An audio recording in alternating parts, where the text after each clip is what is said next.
Mga Chino na sangkot sa droga dapat nang bitayin. Sinusulong ng isang mambabatas na dapat ding bitayin ang mga Chino na mahuhuli o mahahatulan dahil sa ilegal na droga.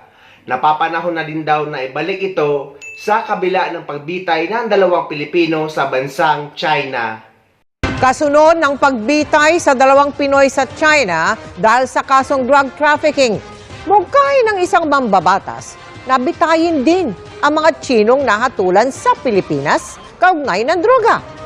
Panahon na bang ibalik ang death penalty para sa kanila?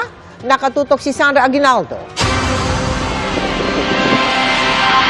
Binitay ng China noong November 24 ang dalawang Pilipinong na-convict ng drug trafficking doon.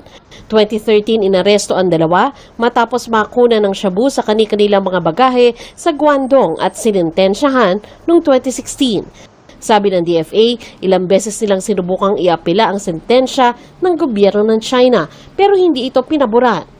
Kasunod ng pagbitay, panukala ni Cagayan de Oro Representative Rufus Rodriguez, bitayin din ang mga Chinong nahatulan sa Pilipinas dahil sa illegal drug trade. Hiling ni Rodriguez sa Kongreso, ipasa ang House Bill 2459 na naglalayong bigyan ng mas matinding parusa kasama na ang kamatayan ang mga dayuhang mapapatunayang sangkot sa drug trafficking.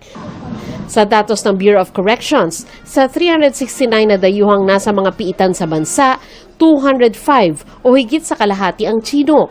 Pero na-abolish na ang death penalty sa bansa noong 2006, kaya kailangan pang magpasa ng batas para maibalik yan.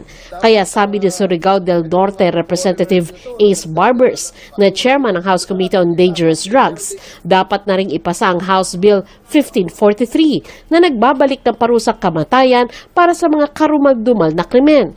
Matagal na raw niya itong isinusulong at hindi bilang paghihiganti sa pagbitay ng China sa dalawang Pinoy. Itong mga Chinese nationals that are involved sa illegal drugs, no?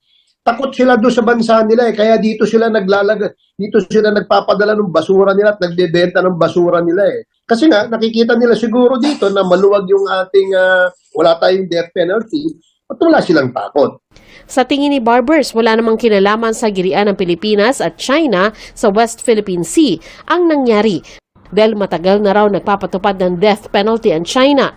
Payo niya sa mga Pinoy, maging alerto at mapanuri para hindi mabiktima ng mga sindikato sa abroad. Tama ang sinabi sa video na kaya pumupunta sa Pilipinas ang mga Chino at doon gumagawa ng mga ilegal na gawain kagaya ng ilegal na droga dahil alam nila na mahina ang batas sa Pilipinas. Hindi kagaya sa bansa nila na kapag nagtulak sila ng droga ay parusang kamatayan ang haharapin nila. Ganon din dito sa Middle East na parusang kamatayan ng hatol sa lahat ng kaso na may kinalaman sa ilegal na droga. Dahil ang batas dito ay batas talaga.